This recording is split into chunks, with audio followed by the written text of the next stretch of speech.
Welcome back to the Castaway Consultants, where we teach future Survivor players how to play the game by criticizing current players. Today, we are looking at the premiere.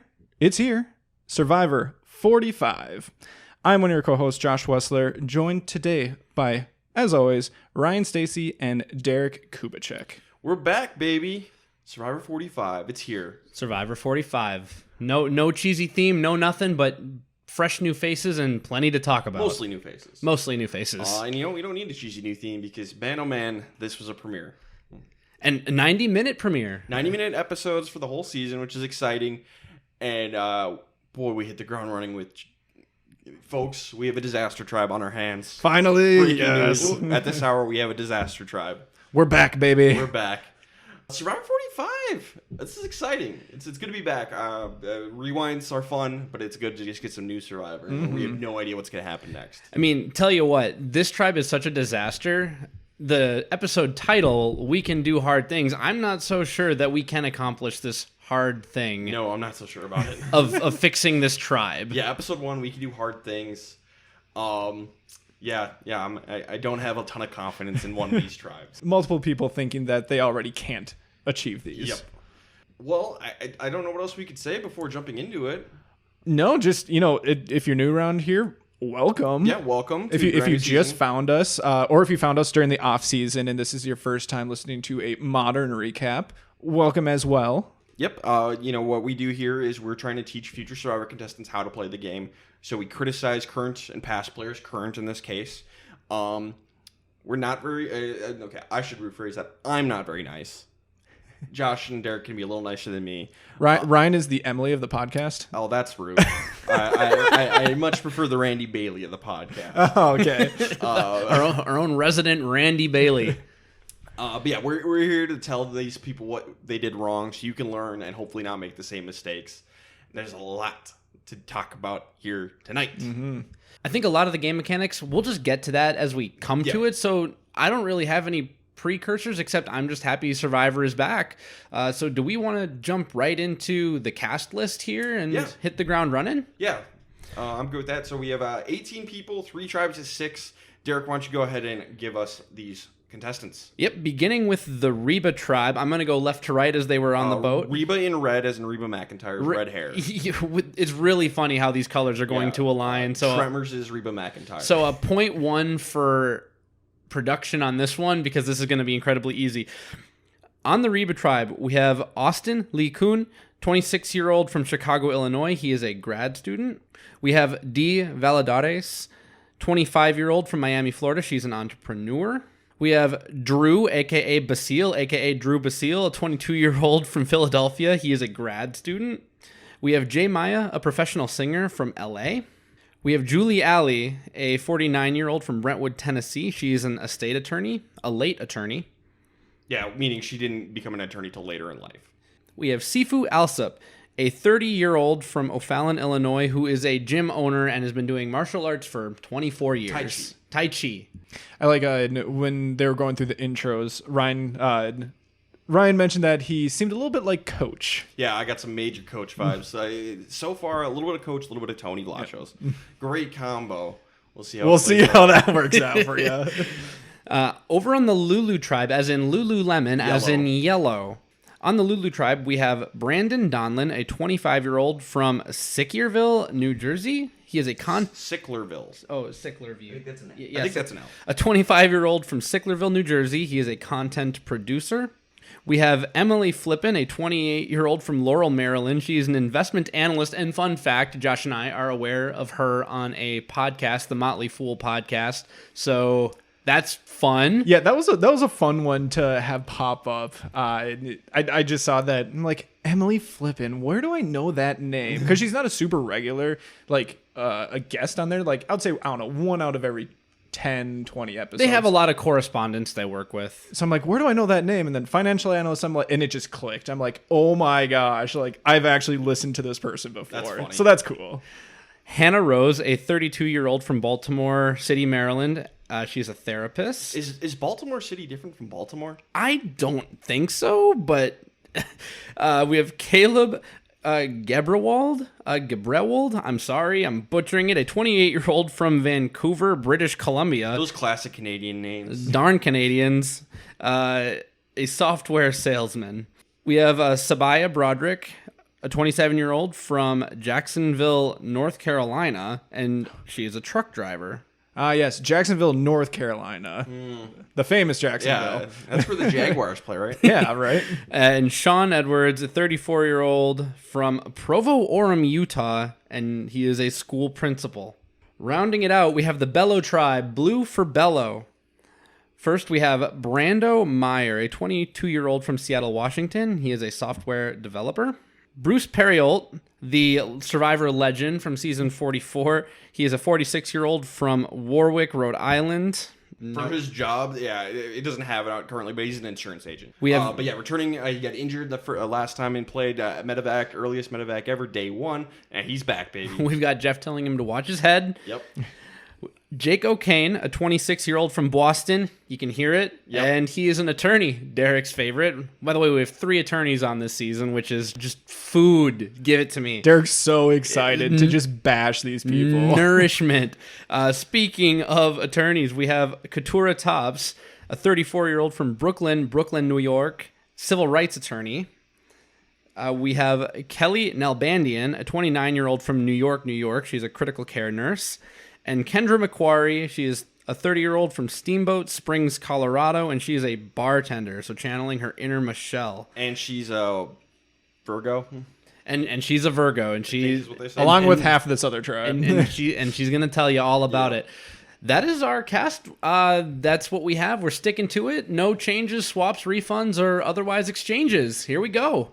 Yeah, and we've mentioned it in the past, but typically we don't really do any sort of like cast assessments or anything like that. So if you're expecting that in the off season, sorry, you're not going to get it. And that's mostly me. I don't know how Derek and Josh feel about that, but I refuse to do any preseason stuff because I don't like to. I used to look into it a little bit, but I've grown to enjoy just going in completely fresh at this point, having no opinion on any of these people, like going in versus really researching and trying to predict based off of nothing but bios. I don't really like that as much. I like to go into the bios, look at the name, age, occupation, and the player they want to play like. I don't read anything else. I don't care about the answers. I just want literally those 6 words and numbers. Rule out all the lawyers. Yep. And it's like you know my winner pick strategy, Ryan. Should we jump into this thing? Yep. And we're gonna get into spoilers here now. So no spoilers so far. But 3, 2, we warned you. 1. All right. Let's do spoilers.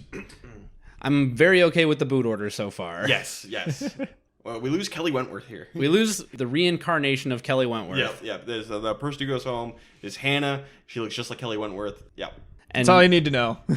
And in what is maybe possibly the earliest artificial quit in the history of Survivor.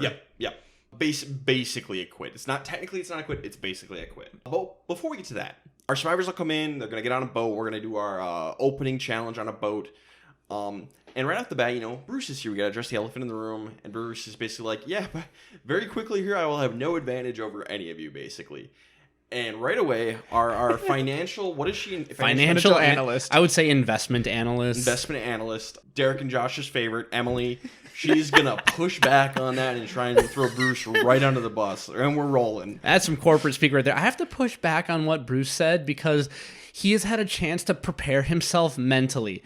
Yeah, do you know how long people who do this on day 1, especially when you do it to a returner, like South Pacific, anybody? These people don't last long. Don't do this. Blood versus water. Yep. Redemption Island. This is bad. Don't call it returning players. It's bad. At least Emily's not in the same tribe as him. But honestly, Emily would have been going home had Hannah not happened.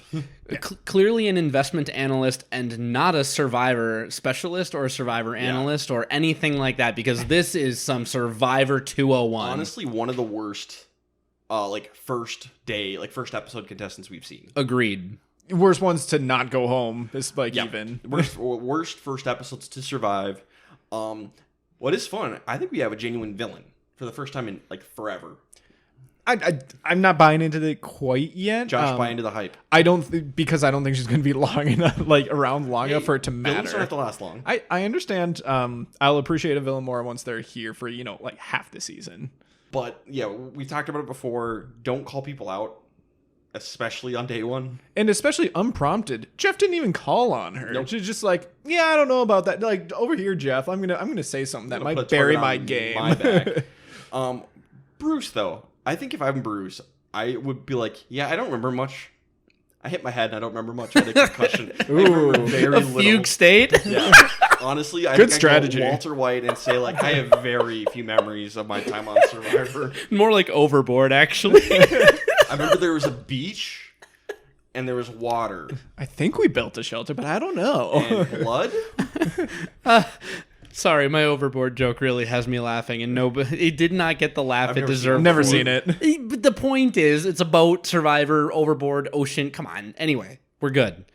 But I agree with you. I'm happy for you. If you're Bruce, whatever you can do to kind of play down the fact that this is your second chance, because even if you don't have an advantage as a returning player, people will still view you as someone who had their shot, and by fate, by mistake, by carelessness, by whatever, just something to keep aware of. So in the opening challenge, it's a pretty standard opening challenge, except the Lulu tribe is in the lead. Coming in from the second leg, they just swim out and paddle back, and they have to climb a ladder to get back up on the boat. And Brandon has a very hard time with it. I think he's having a panic attack, and he can't really get up the boat, and they lose their lead and lose the challenge because of it. Yeah, he jumps into the water and then just kind of hangs out on the bottom rung of the ladder and just can't even get up can't even get up past that first step. Yep. I remember I'm going to have a lot of Russell Swan flashbacks in this episode. Remember when he couldn't get up the ladder in Philippines? Bruce is going to act a little bit like Russell Swan later on. So some Russell Swan flashbacks here. That sucks. Having a panic attack in the very first challenge. That sucks. I feel bad for Brandon. Yep. I'll have just a few more comments later on in the episode on this. But for the most part, it's like, you know what? This could be day one jitters. As long as you work through it, you don't give up. Generally speaking, I think you can climb your way out of this. No pun intended, unless you want there to be a pun. And by all accounts, he was not in danger tonight. Yeah. So, which is crazy, because he does not do well at the immunity challenge. No. And that's the only thing is he did we'll get to it, but he doesn't do well at the towards the end of the immunity challenge. So I will attribute this mostly to a panic attack, but at the same time, I physically I don't know how well he's able to handle some of these challenges. Before you go down the island, you do some conditioning for sure. That was what I was going to say later. So let's just touch on it for just a second, and then we don't have to do it later. Whether he's asthmatic, had a panic attack, or it was a lack of conditioning, I'm just going to address this broadly. Before you go on Survivor, you need to do some conditioning. You should probably do some fasting, some intermittent fasting, so you know what it's like to not have food. I'm not saying starve yourself because you need the calories. You need to prep your body for the shock that you're going to feel when you go out there. And let's lump in one other discussion here that has to do with nicotine, because that's what's going to happen with Brandon's best friend, Hannah. Hannah's going to melt down because she doesn't have nicotine withdrawal. Now, she doesn't say that, but she does say it's nicotine withdrawals at one point in the episode, and then she just completely loses her mind and basically quits. Thus, Shane, obviously, back Powers. In season 12, the inimitable Shane Powers, he made it pretty far in the game, but he had a pretty miserable time. Especially those first 6 days. Hannah did not make it. I'm going to attribute most of this to nicotine withdrawal. So if you're vaping or you're smoking or you're chewing, probably start weaning yourself off the second you get the call to advance in casting in LA. Don't wait until you're cast. Start doing it right away. Yeah, if you want to go on Survivor, don't smoke. So there is our health PSAs. Yep. We're done with those for the episode. Especially, especially this episode, they really focused on strength and stuff in this episode. And if that's the era we're in, you got to adapt to that. So Reba's going to end up winning, so they get all their supplies and whatnot. The losing tribes, just like last 4 seasons, Sweat or Savvy. The difference is they have to send 2 people out somewhere to do the Sweat versus Savvy challenge. They don't really know what they're getting into, but 2 people from each tribe have to go. For Bello, Brando and Jake are going to volunteer. And for Lulu, Sabaya and Caleb are going to volunteer. Do not volunteer for this. We said every season up to now, probably don't volunteer to do this if you don't have to. And with this iteration, I think we can all safely say, definitely don't volunteer for Sweat versus Savvy anymore. Yep. Yeah, the really like low key clever thing, and I don't know if this was intended at all by like production, is they put them on the spot. They don't know what they're doing, and they don't have an easy way out. Like you can't draw rocks, you can't draw sticks or anything like that because they're on a boat right now, so they don't have any of those things to be able to draw with. If they're all smart, they'll rock paper scissors for it. Yeah, but here's what the most realistic situation is: don't say a word. You stay silent. Silence, somebody is probably going to speak. People find silence awkward. If you can like contain yourself from ending the silence, somebody else will volunteer. Especially in the marooning part of the game. People are so excited for the beginning. They're just going to be chomping at the bit to be a part of anything that's out there. Well, so there's going to be volunteers. And also, dare I say, in this superfan era of Survivor, there are a lot of people who are chomping at the bit. This is not good gameplay. We're here to tell our listeners how to be good game players. Don't chomp at the bit. The early game is letting other people making mistakes. Let other people make mistakes. You survive. Yes. It's not going to be the last time we mention that. Yep. So, one thing I do want to mention here is we have 3 lawyers on this season. Julie is one. Katura is another. And these 2 are both going to keep that under wraps. They listen to the podcast. Katura, Julie. Come on, shout out. They hide that they're lawyers. They don't tell anybody. Jake is a new lawyer. He's excited to tell everybody he's a lawyer. Yeah, I think Julie says she's going with the single mom route, and Katura's going with the... I can't remember what she said. I don't even know what she said. I don't know what she said. Yeah, no, I don't remember. Yeah, lawyer's a good one to hide. I think cop is a good one to hide these days. But just have like something else you can fall back on, like maybe a job before that. Like or like how like Carson in the last season, I don't know if he revealed that he was like a NASA student. Nobody knew. He was just a student. Yeah. Pick something you did before that's less threatening. But yeah, people don't like lawyers. People don't like cops. Pick something else.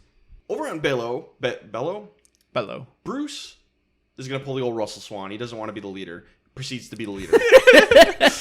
He's like, I'm not going to be the leader. I'm just going to be the drunk uncle. And then is the drunk uncle leader.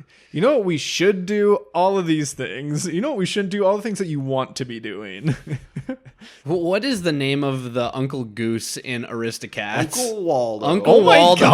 Drunk uncle. How do you know that? Honestly, because Uncle Waldo comes up a lot in conversations between myself, Derek, and Jacob Colness. Shout outs to one of my other podcast, the How to Survive a Horror Movie podcast. Jacob and Derek are both guests on that sometimes. Jacob does not like Uncle Waldo. Derek and I love Uncle Waldo. Correct. We've had arguments about how about Uncle Waldo. I'm not drunk. I'm marinated. Wow. Okay. Major Uncle Waldo vibes. Attempts, but no. We're halfway there. So the 3 girls on this tribe: Katura, Kelly, and Kendra. 3Ks. Yikes. Oh boy. Yikes. I wasn't even going. I'm glad they didn't go that route for an alliance name. But the 3 of them, they're all born in September. I think they're all Virgos. Virgos. Oh boy. Because Kendra's like one of those astrology weirdos, and is super into. Yeah, I said it. Come at me. I don't care. And so she's gonna bond them all together because they all have September birthdays, and then we're gonna have like the Virgo Alliance. They don't name it that, but that's basically what it is. We're gonna call them the Virgo Alliance from here on out. And Kendra seems like a lot.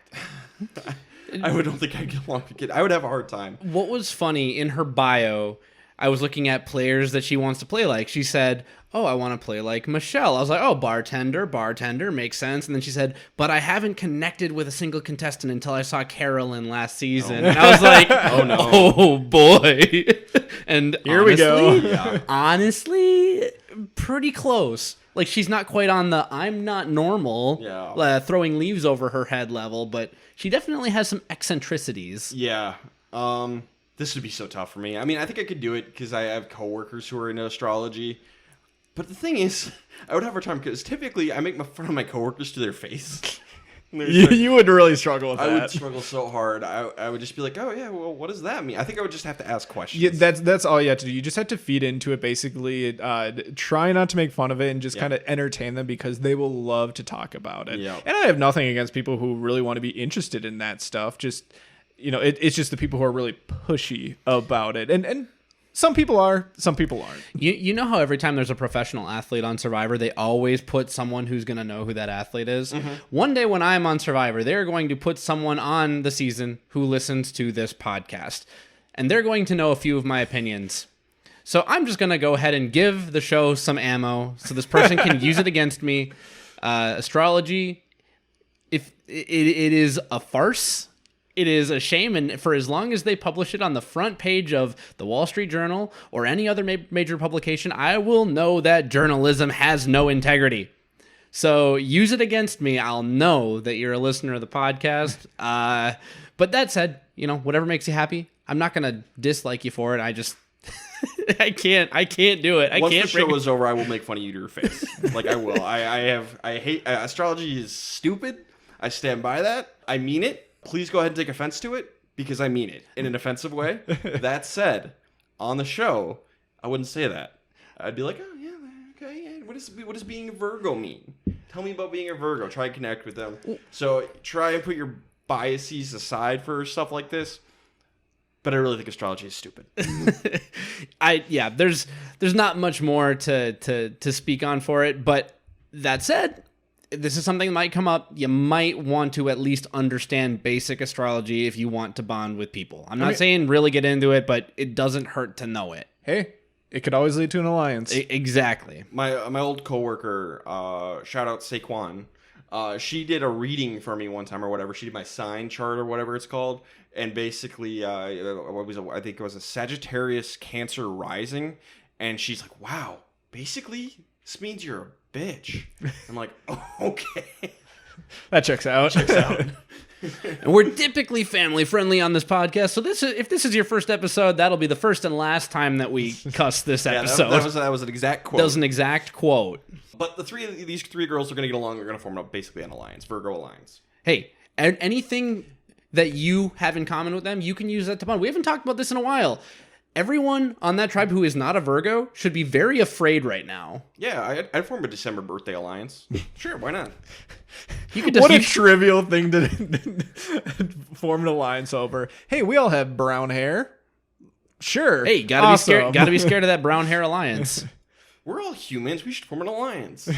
What will Emily do? Oh, no. Ouch. I was just going with like the lizard person. I don't know. Emily, I'm sorry.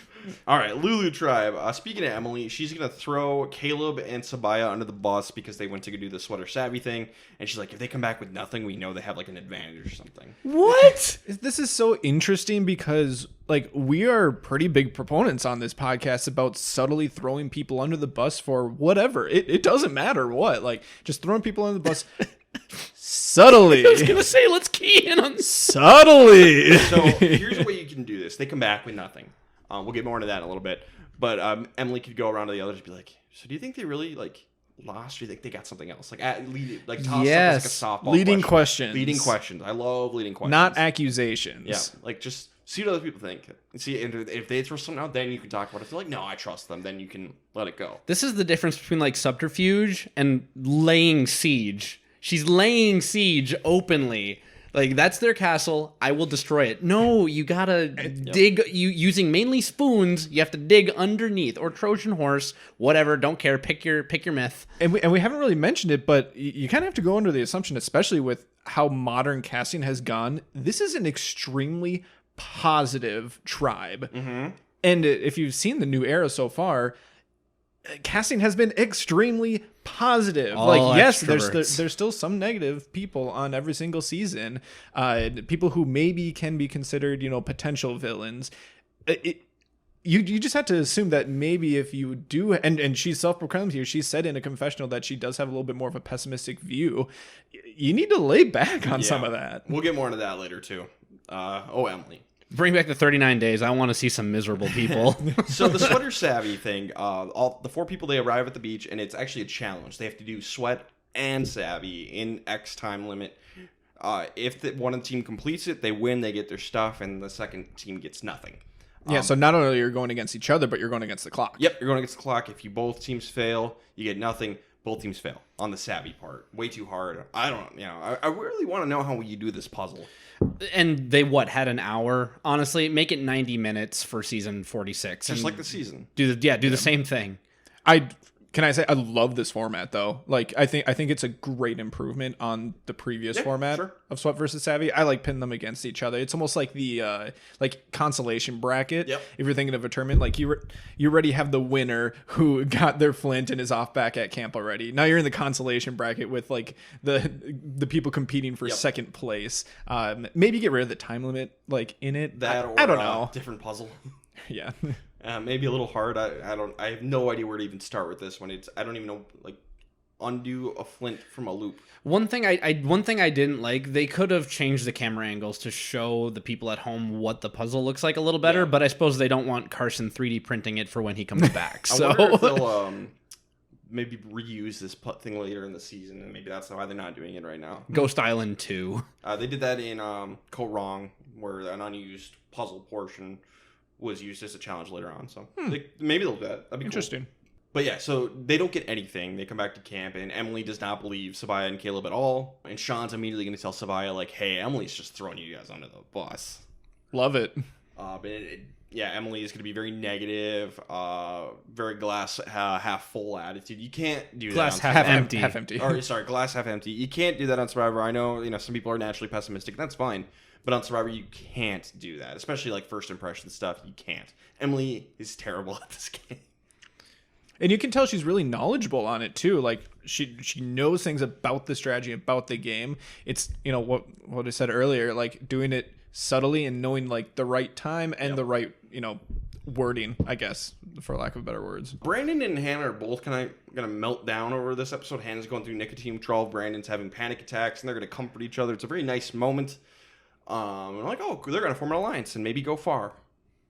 No. This alliance is very long for this world. I thought that this was going to go in a different direction because you see multiple times Brandon mentioning like, oh, I just need to sit down. Like, oh, I need to rest, which that's fine. But like we just saw that over and over. I think he really was only talking to like Hannah whenever that was coming up. But I'm like, oh, they're going to see him as not contributing and that's not going to go well. That's not what happens. No.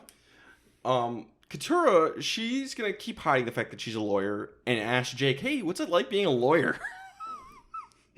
I like that a lot. This reminded me so much of We Got to Be Scared of Salesmen when Cody threw Claire under the bus a couple seasons ago. Oh, no, that was Justine. Oh, yeah, sorry. Yeah, Justine. Cody throwing Justine under the bus. Like, I got to get rid of those salesmen, says the elevator salesperson from Hawaii.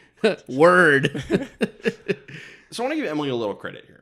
Because there's one point that her tribe, the Lulu tribe, is talking about ancient aliens built the pyramids for batteries. And who knows, this might have been taken out of context and they were all like joking around. I don't know how serious any of these people are about this. But the way it's presented is like, this is a serious topic of conversation that the pyramids were built by aliens. And Emily's like, I don't know how to react to this. And if that's how this actually played out, I wouldn't know how to react to that. It's like just so ridiculous that it's like, what? And you got to be careful because on Survivor, there are people who are savvy enough to use this as a litmus test to isolate you. So I don't necessarily mind the way Emily reacted in the moment, but she was definitely sitting there with like the Pikachu surprised face. And then was like, I've literally never thought about the pyramids until this moment. I'm going to get into pop culture for a second because everyone's talking about how often does your boyfriend think about I was going to bring it up. The Roman Empire. And apparently it's at least once a week. I can honestly say I don't ever think about the Roman Empire. So I guess I don't know what that means. I'll talk to a therapist about it. It's at least once a week for me. But like, let's talk about, the pyramids. There's no way she's never thought about the pyramids. I think specifically the pyramids being used as batteries. Sure. That was at the end. She did add that. And I feel like everyone's kind of heard the like conspiracy theory about like the aliens built the pyramids. Like I've heard that mentioned before. I've never heard them being used as batteries before. That's a new one. That part is new. Yeah, I would have a hard time keeping a straight face. I'm not gonna lie. I'd be like, oh my god, I'm on a crazy tribe. And I'd be like, oh, that's interesting. This should be your moment of recognition, though, of just like, okay, I need to play completely different than what I was expecting. Toss everything out and blend. New strategy. Just go. So on Reba, Sif is going to go looking for an advantage, and he thinks he's being so sneaky. Nope. major Tony vibes. Everyone notices. They literally catch him hiding. He's like, I was just messing with you. And like, okay, yeah. Just the worst spy shack ever. And while that's going on, Austin goes and finds the advantage. It turns out it's the Beware advantage is back. He takes it. Don't take the Beware advantage unless you are in a desperate situation. Do not take the Beware advantage. Don't do it. Especially this early. Yeah. Bad. Well, and here's something that we haven't talked about, but I want us to consider, because we've talked about like, trick somebody else into taking it. What you could also do is leave it there and then just go back and check every day and see if it's gone. And if it's gone, then you know that if you've got a tribe of 6, that there are likely only 5 votes, unless they've had a chance to, complete whatever it is. And it's probably Sifu. Right. Probably. But just things to think about. Like, that's something that maybe a savvy player in context in the moment can use to their advantage. So maybe just leave it, but check on it. And I think to add on to that, just because, people might be really worried about what production wants them to do. They want them to play hard. They want them to go after these challenges or after these advantages, even if it is a Beware advantage that everyone knows the downside of at this point. I think going to like that route and like specifically like talking to production or like confessional, whatever it might be, about how you're going to use it will really help if you're worried about something like that. I'm not saying you should be worried. You shouldn't be. Screw production. But I think you can have best of both worlds here with that. Sure, but screw production. That said, let's take 1 second to talk about what this Beware advantage is, because he is going to open it. And I have to say, I don't mind it. It is a good old-fashioned hidden immunity idol clue, except you need to accomplish tasks to get a clue to find the idol. And this first one's a doozy. There's a code. Yeah, cipher. Yeah. Cipher written on your tribe flag, and like the second part of the cipher is in the clue, and you have to like hold it up to the cipher that's on the flag, and it'll spell something out. Maybe we don't get any more of it in this episode. That's gonna be tough to do. The tribe flag's in camp, like, and it's not like you'd be able to do this at night. Yep, you can't do it. You gotta see. So good luck, Austin. I don't think it's gonna go well for it's clues to an idol, but he can't vote until he gets it. Good luck. Yeah, same as other seasons where you don't have a vote until you complete that. The only small bit of defense that I'll give Austin on this is that he had a chance to witness Lulu in challenges. Yes. You might be good for a minute there, buddy. Immunity challenge. Tough challenge. One component of this challenge is they have to get up a really tall wall. And we get something we haven't seen before. The Lulu tribe is way behind. They can't get up the wall. Brandon's fallen over again. They use their buffs. So, like, it's something to really get a good grip on, and you can pull each other up as long as the buff doesn't snap. It doesn't. Speaks to the quality of these buffs. So they basically use the buffs to lift each other up the wall, which is pretty cool, actually. High quality. Yeah, so keep that in mind. If you do these challenges, use the buffs. Mm-hmm. Use your clothing. Use your clothing. I would think, grabbing their hands would be just as good, but who knows? Like, if you're muddy, it might be nice and slippery. I would say with muddy hands, having just a piece of cloth to grab. And if you need a little bit extra, like, extension, it was clever. It was clever. But Bello is going to win. Reba gets second. Lulu is barely starting their puzzle, and they lose. They get their supplies that they hadn't been able to get yet, but Lulu does not get their flint. So we're still doing that, which I don't like. We are strong opponents to punitive challenges on this podcast. Yep. I don't make the season longer and don't do this anymore. Yep. Even if you don't go back to 39, go back to 39. But if you can't go back to 39, go to like 32. Like, split the difference. Come on. They always pick up weird numbers. Why 28 or whatever it is? 26. 26. That's a weird. Why not do 40 instead of 39? Why not do 30? Well, they did 40 once. No, that was like 42. Oh, you're right. Yeah, that was what it was in season 2. It's just like, what are these numbers? Just like 40 days. I guess Blood versus Water. They had the day that was 0. Like 39 and a half. Yeah, day 0. I don't get it. Whatever. Lulu, going to Tribal Council. Absolute disaster. We have 3 people who are playing badly. Because obviously Brandon has been bad in the challenges. Emily's got a terrible social game. Oh, wait, Hannah wants in on this. Hannah wants to go home. She's had enough. She wants to be voted out. And Brandon's trying to talk her out of it. And I'm like, Brandon, let her go. You could be in trouble. Just let her go quietly into the night. And it just comes out of nowhere, too. Because Brandon's basically talking about, like, how much he's struggling with, like, some anxiety stuff. He's got acid reflux. Like, all these things that are going on with him could be stress-induced. Who knows? And then just out of nowhere, yeah, I don't know if I can do this, says Hannah. Well, it starts with Hannah. Then we go to Brandon. And he's like, I'm going to play my shot in the dark. I was such a liability. And we're just like, but Emily's going home. And Caleb and Sabaya, they talked like we could do Brandon plan A and then Emily plan B if like our Shot in the Dark gets played. Yeah. Don't even mention Shot in the Dark. Like I think we've covered this before, but With Gabler. Yeah, like especially early on, don't say this because that just builds distrust with the people who you're trying to build relationships with. And they say it, they articulate it. Emily wants to break up Caleb and Sabaya, and she's like, Caleb was the strongest performer in our challenge by far, and we should vote him out. I'm like, what? Whoa, what? I think she might be going the intentional Matt Singh route, where like she knows she's at the bottom. She knows she's at the bottom. Try and change things up majorly, lose every challenge, but be one of the last two people standing. Which, to be fair, if I'm on Lulu, that's what I'm thinking. I mean, we did hear that Emily is aware roughly that people don't like her or that she's pushing them the wrong way, rubbing them the wrong way. So it's pretty smart for her to try and keep Hannah and Brandon around. Like, I think that might be one of the more heads up things she's trying to do. So she's thinking, we have 3 bad players here. I'm one of them. Yep. We've got 3 at least okay players here given these situations. What is the best reason I can find to send one of them home? But target Sabaya, not Caleb. I just say, like, they're too close. Let's break them up. Targeting Caleb first, nobody's going along with that. Nobody's going to go along with that. Target Sabaya if you're going to go this way, just because Caleb was their strongest person. And Sabaya seems really strong, too. Sabaya and Sean were all fine in the challenges. The other 3. So Brandon's immediately going to tell Caleb this was Emily's suggestion. Emily is going home. Like, that's the vibe I'm picking up. Everyone's going to vote on him. Mm-hmm. And that would have pretty much sealed her fate. Yep. Tribal Council. Emily's going to make it worse. She's going to call out Sabaya and Caleb for their control and their alliance. And then Hannah's going to be like, actually, guys, vote me out. And if you don't vote me out and you vote someone else out, I'll quit right after you. It'll be down to 4.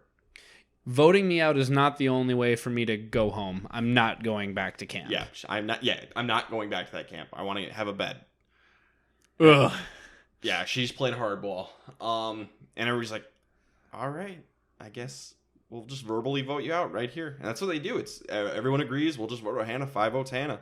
Verbally. Yeah, unanimous.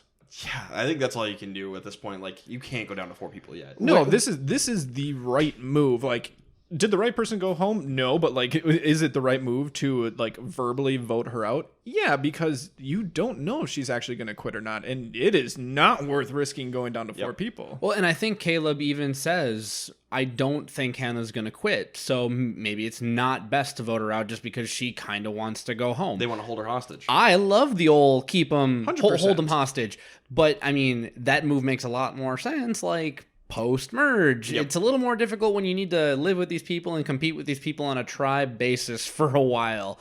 But they tried. And yes, they tried. They were going Hannah's to. like, I'm not going to be held hostage. She's adamant. Yeah, here. she won't be held hostage. Let her go. In that case, take the freebie and regroup. They framed it like, the 5 of us all want to be here. Let's let her go. Yep. Perfect. And you theoretically you shouldn't have an issue voting out Emily next time. Yeah. You can get rid of Emily next time. You can get rid of Brandon the time after that. The other 3 are set up nicely. Yep. No matter how Lulu goes from here on out. Not well, would be my guess. But that's the end of Hannah is the right move. It ends up being the right move because of Hannah's actions. So, cool. Consensus vote. Yep. Good unifying vote. Exactly what Lulu Lemon needs. Lululemon. All right. Let's get into best and worst player of the episode, I guess. Let's do it. I guess. Josh, start us off. Who is the best player of the episode? There wasn't anything too crazy here. I'm gonna go with, and I might not pronounce this right, but is it Katura? Yep. I'm gonna go with her really from just 2 different things. One, she embraced what I'm gonna call the Virgo alliance right off the bat, and she approached the whole lawyer situation great with Jake. I don't think it was her who originally brought up Jake's name. I thought that was Kendra or Kella. Oh, okay. Kendra. So she just kind of like went with that as like, sure, sounds good, and just really fed into the conversation with him. What's around it the like whole being a part. lawyer? Yeah. Yeah, it's Katara, hands down. Yeah, I have Katura as well. So. Katara, sorry. I was thinking Avatar. Yeah, you're thinking Avatar The Last Airbender. Katara. I can't help but compare the 2 names. Katara is one of my favorite television show characters of all time. So, worst player, I'm surprised we're getting to do this. I thought there was no way in hell I was going to name her worst player, Emily. A terrible social game, too strategically aggressive, and just bad out the gate. Emily's my worst player of the episode. And as a reminder, we can't give it to the person who left. Literally, I've got nothing. wouldn't. I've got nothing to add to that except I will say dishonorable mention to Brandon. Yep. And not even just because he was not even a 0. He was a negative in the challenges, but telling your alliance that you're going to play your shot in the dark to sow more distrust. I almost think that maybe he should have kept a bit better of a secret to help Emily trust him and play both sides and not immediately go blabbing to Caleb about it. But I understand he was in scramble mode. But there's a dishonorable mention there, but it's definitely Emily. I have literally nothing to add. There are dishonorable mentions out there, but it's not even worth mentioning because that'd be almost an insult. Yeah, dishonorable mention to Sifu. I mean, we've got options. We would be nitpicking at that point, but yeah. All right, let's talk about who's going next. I always love this. Let's predict who's going next. Let's start out on the Belo tribe. Derek, who is going next on Belo? On the Belo tribe, I have Uncle Waldo himself, Drunk Uncle Bruce. I think we're out of the era where you even keep that leader around for too long, especially if they're getting on your nerves. I look at that group, it might be Jake because they talked about it, but I also think that Jake is going to be a bigger asset early on in strength-based challenges, just based on what we saw him do in the Sweat versus Savvy challenge. So they'll end up keeping him despite what we were fed. So I have Bruce. Yeah, I think we're going to see this Virgo alliance actually stick together. I am going to go Jake here. There was a little bit of a preview for next episode that mentioned Bruce, but it was so minor that I'm not even going to look into that. So I'm just going to go with the one name that we've gotten so far, and that's Jake. Yeah, I tend to do the opposite of what the promo suggests is going to happen. Just because 9 times out of 10, that's what happens, the opposite of the promo. I believe Christian Hubicki came up with that law. Hubicki's law, if it's in the promo, it's not going to be the final vote. 90% of the time, I find that to be accurate. So I'm going to go with Jake. He wasn't in the promo. He was mentioned. So I think Jake's next if they lose. If he called that a law, as a physicist, he should be disappointed. I don't know if he named it a law, but everyone has called it Hubicki's law. It should be Hubicki's theory at best. I think David Bloomberg or it might have been the one who coined it Hubicki's law. I don't know for sure, but it's a theory / law, whatever it is. I'm going to follow it. I find it to be mostly accurate. Josh, bring us over to Lululemon, our favorite tribe. Who's going next on Lulu? I'm just going to go with Emily. I really don't see how she, manages to pull this thing out.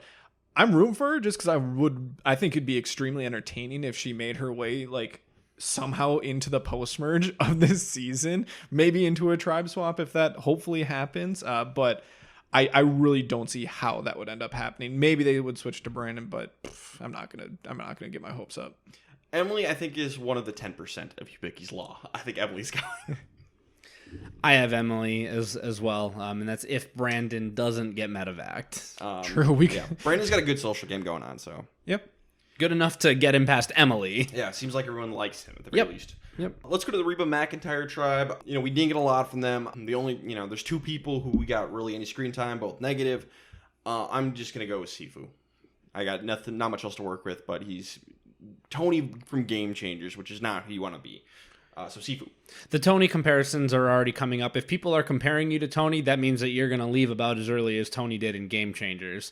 So I've got Tony as Tony. I have Sifu, and particularly because I think it was in front of the 3 women when he was like, I wasn't spying on you, blah, blah, blah, blah, blah. That's a bad look. Pretty shifty. And if they think you might have hardware because you are caught looking, they're going to target him, and they don't need any more than that 3, even if Austin does not have a vote. Yeah, I think they mentioned off to the side, even we have to assume that Sifu has at least one advantage at this point. I'm like, where are you getting this at least thing?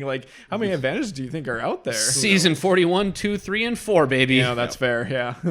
But yes, it might not be super fair, but it's got to be Sifu. Otherwise you're just throwing a dart at someone. Yeah. I will say maybe Austin if he gets caught. I don't think this tribe's losing. Yeah, I don't think they're gonna lose for a while. All right, let's get into what will possibly be the shortest segment ever. Who cannot win the game? Derek, who can't win the game? One person, one name, who cannot win? Brandon. Oh, okay. Brandon won't win because he won't make it to the end. That's not the question. The question is not who won't win, who can't win. Well, reason, he can't win because he can't win because he can't make it to the end. Brandon, Emily, final 2. Well, Brandon, Emily, final 2, I would say that Brandon would win. Therefore, But we have final 3s, so it's not going to happen. well, you don't know that. That's what they thought in Kageyama, too. You're right, but you have said on this podcast we always need to assume a final 3. Assuming a final 3, Brandon can't win. All right, but because he's now not going to make it to the final 3. Surprise final 2, Brandon, Emily, Brandon wins. Brandon's not going to make it that far. That's not the question. That's my base speculation. You have to fast forward to day 26. He's not making it. Okay, David Sampson. It's you gotta think about the long game. He's thinking about day 39, and the game is only 26 days. Yeah, it's Can you tell what season we just watched? Yeah, we just watched Kageyama. I know you haven't heard that yet, folks, but we just watched Kageyama. That review, that rewind, will be out after 45. Who can't win, Josh? I really want to pick Brandon for that exact same reason. I'm not going to, but I respect it, Derek. Thank you. I do not respect it. It's a terrible because pick. I completely get the reasoning behind it. It's not a terrible pick. Terrible pick. Ryan is using his logic, and I understand your logic. So, you know what? I'm just giving you that respect. Thank you. Yeah, we got Randy Bailey over here telling you how to use your vote. I will take Brandon off of this particular segment the second he shows me anything to make me believe that he can make it 26 days in this game. I haven't seen it. And it's not making it 26 days like through the votes. It's making it 26 days physically. Yes, it's not anything to do with his social game. Like, yes, social game is the most important, but if you get medically evacuated, that's a surefire way to not win. I cannot wait for Brandon to win. Oh my God. Hey, I will eat my words, and Brandon seems like a lovely guy. I would love for him to come back from this and win, especially because we have seen people get sick early on, get better, and then be okay. Maybe that's what's going on here. I'll give him the benefit of the doubt, but for what we saw in 2 challenges in and everything all wrapped together, I don't think he can make it 26 days. I would love to see the same thing with Emily. On other seasons, there's an argument to be made that she could recover from this, but I think that this tribe is just way too like unlike her. Personalities just do not, mesh here. So my vote is for her. Hands down, Emily, and it's not even remotely close. It doesn't help that Hannah went home, and so the island of misfit toys that they could have been already broken. Yeah. All right. Let's get into our Survivor pool. This is where we pick one person that we think will make it through the next episode. Derek has been notoriously terrible at this. I'm so excited. I'm so sorry for the name I'm about to say because I have cursed you. They'll be out next week. And before we get to that, just to recap, this is only the 3rd season that we've been doing the Survivor pool. I won the first season 43. Ryan won the last season for season 44. But almost more importantly, Derek has only been able to name 3 total people over 2 seasons. Mm-hmm. Yep. 3 total people. Yep. So yeah, you pick one person. You pick Rupert. But you cannot pick Rupert again after that point. Like, you pick Rupert, okay, he's done, he made it through, you're still alive, you pick someone else. If Rupert goes home, you're out. And you can only pick each player once. Yep. That's the big catch here. So do you do your guarantees early on or your risky picks early on? We'll find out. My Survivor pool pick is Katura. I don't think she's going home next. That's my pick. Yeah, I am going with... Even though the tribe is probably going to be in danger, I think it's someone who's in a safe spot on that tribe for now, and that's Sean. Okay. All right. I have Caleb for essentially the same reason. Okay. Interesting. 3 different picks. We'll see what happens. Hopefully, Derek goes out first again. I would laugh. Oh, I'd be so sad. I don't want Caleb to go. Yeah, I don't want Caleb to go. I like Caleb a lot. But he spells his name with a K. He's cool. He's the physical backbone of that tribe. If they lose, he is the last person they should be voting out. Truth. Last thing, winner picks. Josh, what's your winner pick? Oh man, I had such a hard time with this. There just wasn't a whole lot there because there seemed to be negatives to everyone. If I had to pick like a person from each tribe randomly, I kind of like D from Reba. I wanted to try to like Drew, but he just seems like he's gonna kind of get in his own way. From Bello, I really like Katura, and actually Kelly along with her. I don't really like any of the guys from Bello. And from Lulu, I like both Sabaya and Caleb there. I have not done very well with winner picks here in the modern era, the new era of Survivor. I did well with like Cassidy a couple seasons ago, but that's about it. Outside of that, I've really struggled. So I'm gonna go with a Hail Mary here because I'm going to not pick. I feel like Josh in a few seasons past would have picked someone like Katura here. That's not who I'm gonna go with. I'm gonna go with Caleb. Because I think that tribe is going to get whittled down to something like 3. The Matt Singh. I think it's going to get down to Sabaya, Caleb, and Sean, most likely. And hopefully it's just the 3 of them and it doesn't get whittled down past that. But, and I don't know timing-wise if they've seen last season Parts 44. So I don't think they would know, look out, the Tika 3, look out for that. No. So I'm hoping that we get something similar to that, and Caleb ends up coming out in the end. Okay. I picked Katura. Best play of the episode. I like her a lot. I know she's a lawyer, but I'm picking her. She's a civil rights lawyer, so I think that's a little different. So, weirdly enough, if I just go through a finalist on each tribe, at least one, I have Julie Alley from Reba. She's a lawyer. I like that she was a late lawyer, though. That means that she understands what it's like not to be high on your own supply and a little bit self-reverent, which is something that happens a lot with attorneys that get cast on Survivor. So I'm not picking Julie. She's an attorney. On Lulu, I have Sean as my leader for that one, mostly because school principal has to know how to work with people who aren't his age and with people who are and are older and of all kinds. So very likely to have a strong social game just based on life experience. Lulu is a dumpster fire, and I'm never going to bet on the Matt Singh. Which leaves me with Bello, where we have one solid alliance, the Virgo alliance. It's going to be someone, so is it going to be Katura? No, I have Kelly Nalbandian because Katura is a lawyer, and I refuse to pick a lawyer, and I am not picking Kendra. So I have Kelly. All right. That's our picks. We'll see how they do. Hey, Ryan, you and I are Virgos. Hooray. Oh, hooray. Well, that's episode 1. Off to a great start. I can't wait to see where this goes. It's exciting. Let's do some social media. Yeah, you can follow us on Twitter and Instagram at Castaway Pod. TikTok, our YouTube, and Facebook, where we will be posting our videos, is going to be just Castaway Consultants. We have a website, which is thecastawayconsultants.com. And Derek, as always, interact with our questions or our polls that are tied to the episodes on Spotify. Sometimes I do one, sometimes I do both. Either way, I'm going to be on top of it for this current season. And lastly, if you have a friend who loves Survivor, just tell them about it. Word of mouth is the best way that we grow, and we just love knowing that there's an audience out there who will put up with Ryan's Randy Bailey-ness. Yep. And then one quick thing. My winner pick, Caleb, was born September 16th. Oh, my God. Virgos! September's Virgos, though. I have no idea. Okay. I don't know. Who cares? September birthdays. September 18th, September. All right. Anything else? Nope, that's it. All right. This has been the Castaway Consultants. Got nothing else for you. Good night.